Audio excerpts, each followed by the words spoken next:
Right.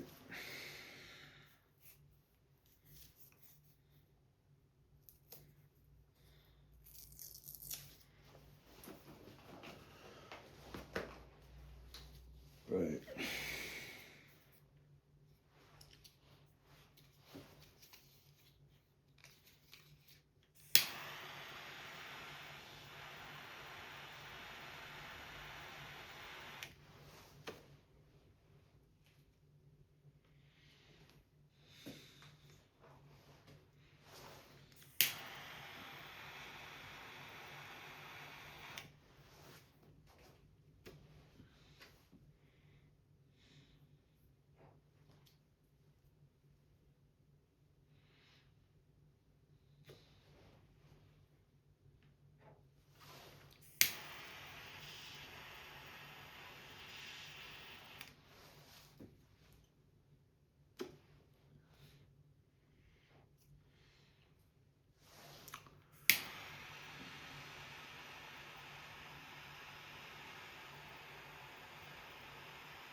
This is beginning to become tedious.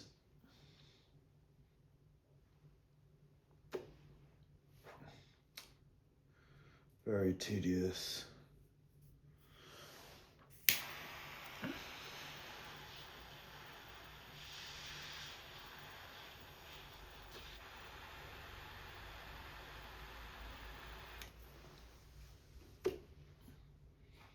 And there's still nothing. Fascinating and deeply tedious.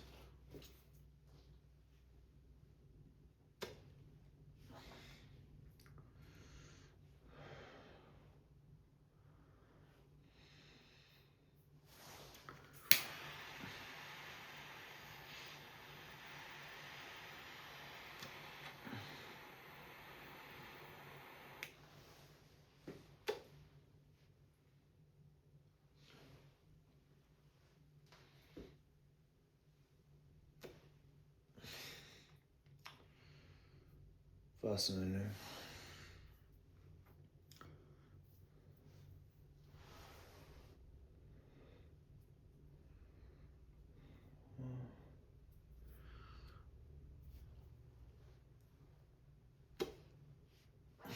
I'm gonna have to continue struggling with this.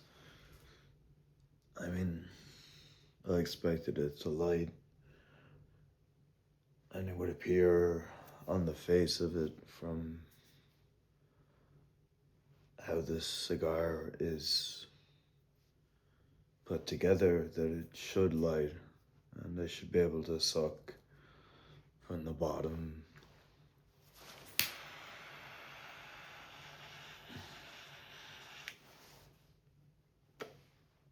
And puff like I'm Winston Churchill. Now,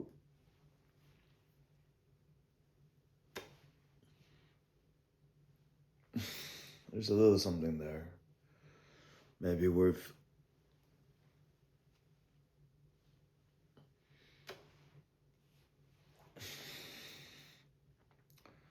maybe we're approaching something.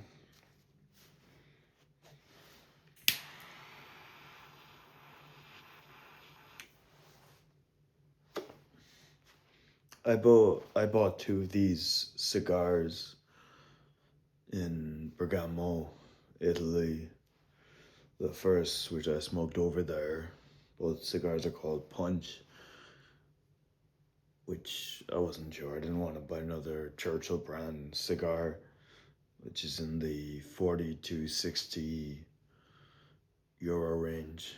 So I bought the Punch cigar named after the nascent monkey.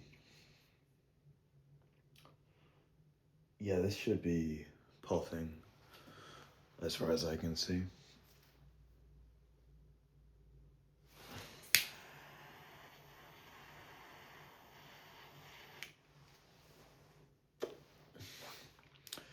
The obstacle maybe is this, and I guess this,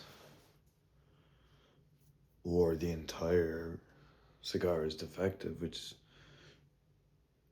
Seems unlikely.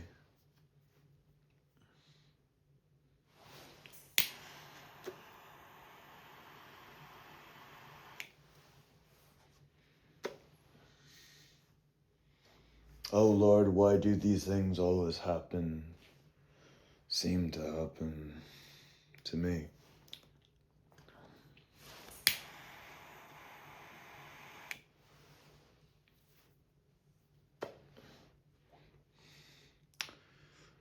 Now I've wet the bottom of the cigar.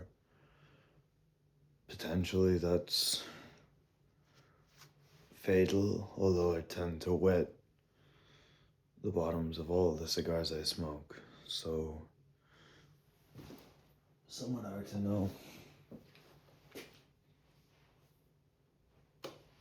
This is supposed to be an introduction, but the introduction dovetailed quite nicely with me being able to make this cigar light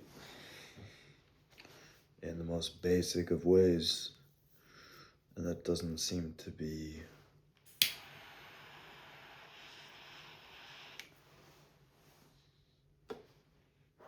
quite on tonight's cards. Although, far from a cigar expert as I am, it's hard to quite figure out what has gone wrong here. The universe has a degree of spite to it, as psychotic as that may sound. I believe the universe is spiteful to those that refuse to consider arbitrary RNG, random number generator, sense to be equivalent as common sense. We were all brought up with common sense, but our universe was raised by a different mean. Raised, I suppose, to ignore the forces of existence that seem, again, I don't know too many people outside of where I'm from, and this is where the introduction comes, because this is not gonna light.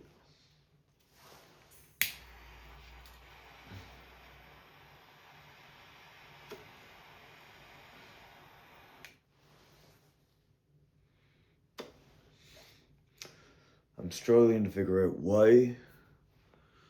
I may have to, which is annoying. This is €10 worth of cigar, and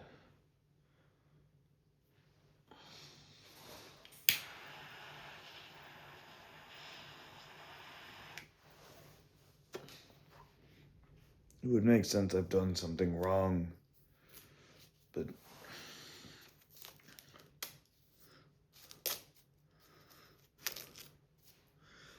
for the life of me, hard to figure out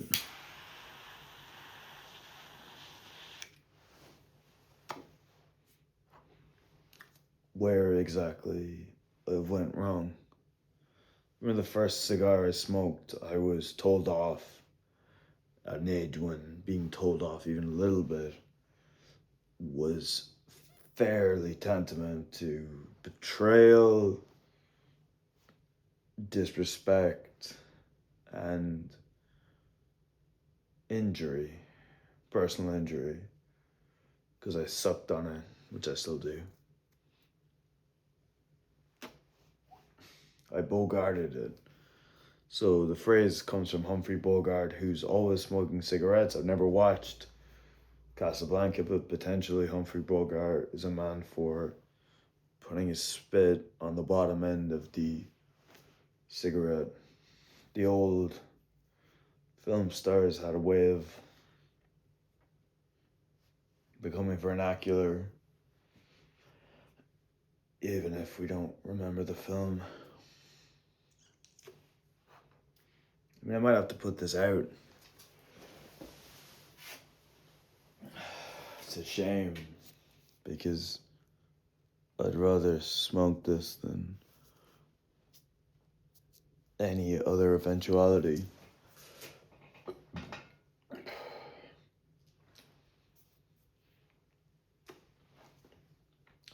I'd rather, after buying it and taking it home from Italy,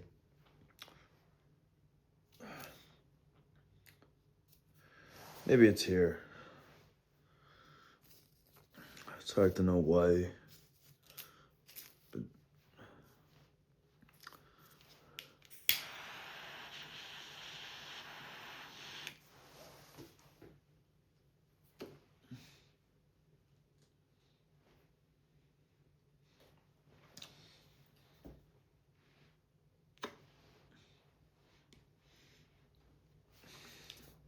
well, there's something. Now, I would imagine it's all in my head then. The fact that after lighting a cigar, that by my own fairly basic but fairly elemental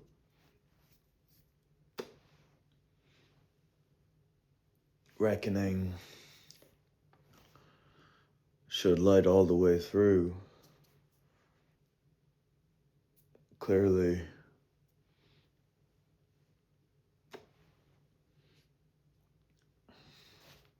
I misunderstood the, I suppose, equation, which is to say, understanding plus reality equals. It's a very basic equation, although maybe not one we quite consider intrinsic or inherent. Reality, our perception, when they are both added together, we get our experience.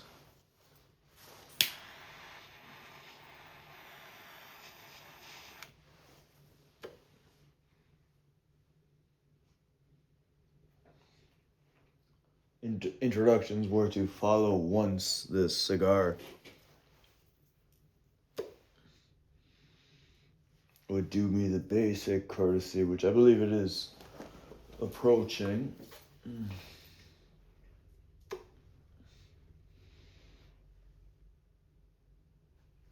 I would imagine it's approaching the basic courtesy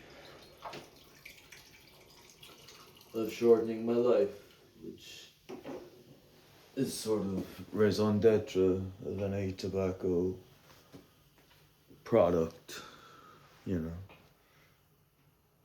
I'll keep scratching from my really quite lovely Italian fire, which obviously all lighters are flint mechanism and to be considered fire, but that's blue flame, that's quite a fire. Or a little smaller, but still rather man running into a series of mechanisms that will cause this. And again, I mean, this is a garage in the small town of Cork in Ireland, preceding my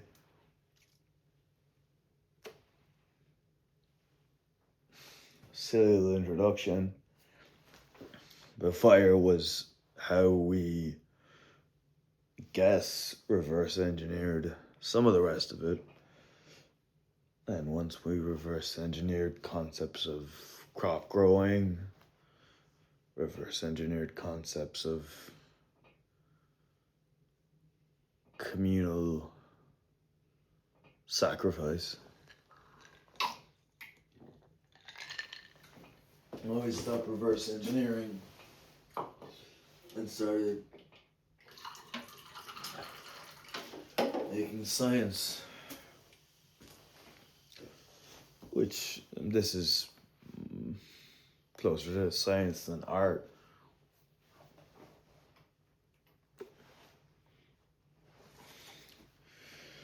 My experiment is, even though this seems to be correctly lit, I'm gonna start kind of scalding it at the top. Imagine the Tyson Fury fight is on, but I kind of don't feel super comfortable.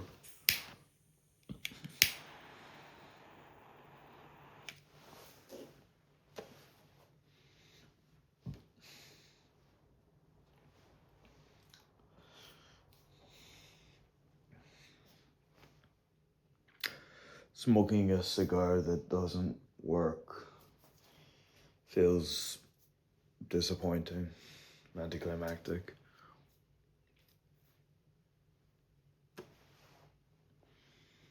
My day job, which isn't a job I get paid for, or a job that exists to any degree, a job that has any bearing or reference or touch to any of the observable reality that I am. You know, I think at this stage, I've got my spit.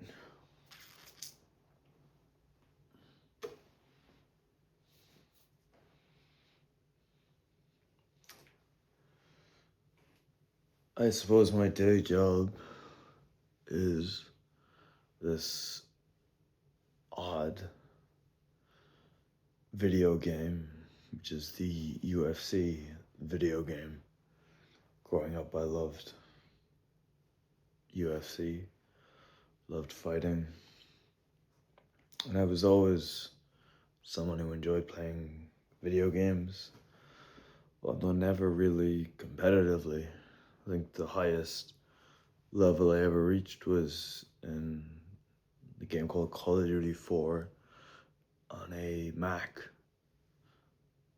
I used to listen on my headphones to music and play.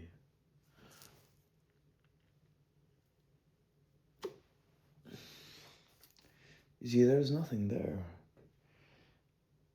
I think that maybe no one has watched. I've been singing, putting up videos of me playing the video game that I spoke about a second ago. I've been giving everything to myself to put things up on this platform of YouTube or TikTok or Instagram or Snapchat or anything, and I've never actually gotten any basic success. I've got no success. All of my videos receive 0 views, which makes sense. I'm a person who is not represented by some kind of record label, or even though I send it to all my friends and I expect that what I do is special enough for them to send it along, it would appear that nothing I've ever done has amounted to, in the practical reality of, well, the commerce of ideas and the commerce of viewership, nothing I've ever done has ever amounted to anything. And I play this game, and sometimes I start to believe it's important, but at no point has there been any indication for me that that is the case, that it is remotely important. I have a severe mental illness, which is, I guess, bipolar, or it's hard to know, because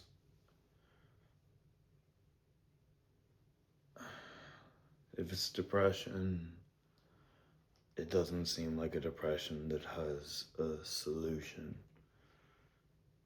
It doesn't seem like, when I present my symptoms, to my doctor there exists any actionable connection between my hell on earth, my empty, devoid of feeling, agony, not just devoid of pleasure, but devoid of basic relief. Doesn't seem like, well, if it is depression, it's not one that can be, I suppose, figured out by any of the doctors that I have access to. So I think it's 7.5 years I've been depressed. My life was ruined and unbearable the first time, I suppose, this sickness transferred from the world of the livable to the world of the hell on earth. My only priority this entire time, even though I can play in my mind, or the people around me, including my doctors, can play with alternatives, which is, well, maybe your goal is to contribute, maybe your goal is to achieve, maybe your goal is to connect. The goal has always been to not feel like this, and the goal has been abject failure. My entire life has been a downward spiral or slope. When I was a kid, there was something wrong with me. I was sensitive and I was empty. I survived, for example, things like the first time you are alone at school, by crying in the bathroom and singing myself songs. And my parents thought if you told me it was that difficult for you, we wouldn't have made you endure it. And the answer is, well, probably not, but you had no control over the rest of the hells. I remember a Scooby-Doo show about aliens, and it fucked me up. Aliens always fuck me up. I remember I had a short story book, and it had a story about an alien that went to Earth to decide in some sort of intergalactic bureaucracy should this species continue. And he encountered normal people, he encountered poor people, he encountered humanity, and then the point of the story was he reported back, or you can consider it a he, that creature reported back that this species should probably be put under extinction. It was an exceptionally vivid story to have a sort of fairly obvious way of viewing our species as cancer to the world around us and as a parasite to the place that contains all the good I know of. So I like bears. Bears are killers. Bears don't rape like we rape. They don't cheat like we cheat. They don't steal. They eat so they can survive. They don't eat because of predation. I like dogs. You train a dog wrong, it can be vicious, cruel, and mean-spirited, but if you train it right, it's loyal and loving and friendly and kind. A big dog, you know, a shepherd, a German shepherd, a strong bulldog, or Alsatian, or even a Rottweiler, trained right, can play with a little kitten. That's in a sort of very specific thing of understanding your own strength. They can play with a puppy, or a kitten, or a lizard. I suppose the way to look at it is they can understand the weakness of physical weakness of the things that they interact with, and they can figure out a way to accept that weakness, and rather than responding with force or bullying or intimidation, they choose as a rule to accept the difference that all things have to all things and try to play a game, an open game, a broad game, so that everybody can be included. There's a video of a deer. This is something that's wonderful about YouTube and all social medias, is if an animal does something unusual or fun or silly or beautiful, that can be put up before it would be kept to itself. I mean, obviously the same is true for human activities, although it's harder to detach yourself and think as you do an animal. I guess they're doing it because it's in their instincts or their nature, rather than because doing it will cause them to be recognized, and recognition is the only thing they can hold as important or relevant.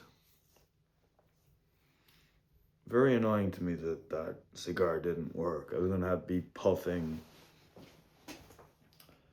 the cigar visually, but also as a sort of a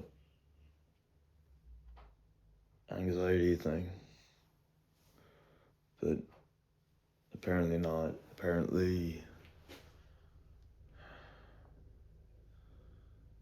maybe tomorrow that cigar will follow different rules. My name is Cormac Mee. I was born on the 30th of August, 1998, in a town in Ireland called Cork, a city in Ireland called Cork. CUH, on the planet called Earth, and the reality called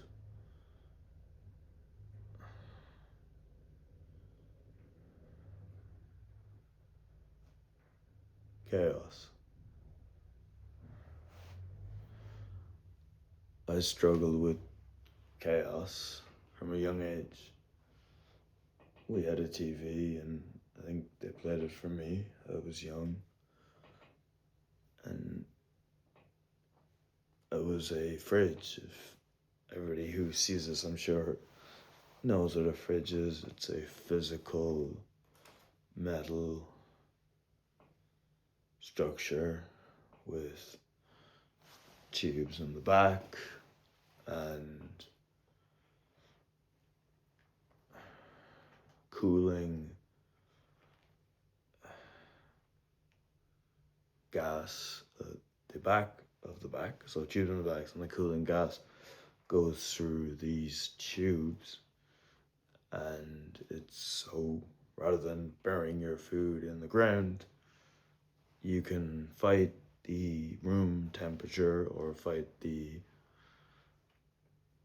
earth's temperature, because this closed off rigid machine can contain chemical, or I guess gaseous, coolant or refrigeration, which is why it's called a fridge. And I saw a fridge being crushed at age 3 or 4, and I wasn't very smart, and I didn't understand that there was nothing in that fridge, that structure, that metal, that box. And it frightened me, apparently. My parents referred that to me, but apparently seeing that structure in a junkyard caving and crushing under itself frightened me. I became rather sadistic and rather vicious. I have a structure in my own head of what is sadism that is acceptably you, and sadism that is cruelty. And I suppose most of it comes down to first strike. So if somebody hits you first and you hit them with everything you have, you're not a sadist. You're defending yourself. But not if they strike you a little bit. That's not quite reasonable. If you have an idea in your head of a line that should not be crossed, and they cross it, you're a good person doing what he has to do. But the ugly thing is, all I really have to do is think like a trapper and lay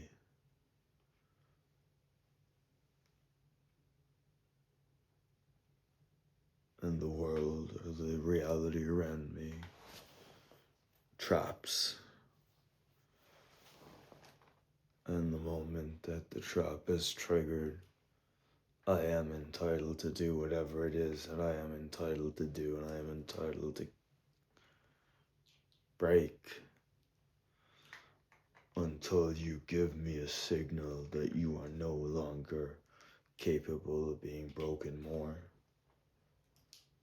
And that is sadism, but it's predation. To say, I don't want to hurt you. I want to make you make me hurt yourself. Because I've been in pain for as long as I can remember. Now, physical pain at this stage is the main one. I'm always tired. It's been for years, 6 years easily. It's been fairly easy to chart. It's down and down and down. I'm in agony, physical agony right now. If I had something to drink, I'll have pain in my stomach. That would be enough to make most people kill themselves. I don't know why I still drink. I guess it's because I've been in this specific structure for such a long time that my hatred for myself, for allowing myself to be in this position, the world around me for being so cruel, amounts also to a hatred to the weird, specific, and unfair terms of engagement or terms of reality that I have to suffer through. So I made a decision that I'd rather go mad than accept that I live in a world where everybody is given close to an equal chance, but randomly people maybe, which could be considered if your depression lasts 6 months to a year, a positive thing, maybe more gifted or exceptional individuals are more likely to be singled out like this. But you live in a chaotic world where, for no reason, rather than living, well, we start with a life of not being in pain, so adequate. That's not for you. You can't live a life when you're not constantly suffering. I have to consume huge amounts of caffeine every day, not so I can feel normal. I don't feel normal, but there's a point of pain that I have if I don't consume that much Red Bull in this case, and I don't have a whole lot of control over myself, but I have control over that, so every day I drink Red Bull. My face, I think, looks nice, so I have to know how long that will last. My diet is terrible. I drink alcohol. I consume sugar-full drinks. All of these things are pretty clearly going to sap the life from my skin, cause me, we already see, acne. But I will be very upset when I think that my looks are gone and I've done nothing with that. Was given an odd and specific sort of blessing by reality, and I can live the second half of my life knowing that not only is that reality gone or by my own hands sapped from me, maybe one of the only realities I could really connect to in a material way, because my ability to feel or connect or exist in a traditional way is gone. I get to have the second half of my life knowing that I could have been a prize, but I blew it because I couldn't suffer empty hell for no reason. I'm hoping that cigar's gonna start lighting soon. I feel like smoking it. When I was younger, I was a very good writer. I used to enjoy reading, like an unusual amount. When I was a kid, I used to love it. That just went. I stopped enjoying writing. I thought it was because I was trying to myself become a writer, and that made sense. It's not true. I haven't allowed myself to write anything. I've figured out every other way of expression other than writing, and yet reading printed prose or poetry or nonfiction essay or anything, the way I used to vociferously consume, I don't feel anything in the written word. I write sometimes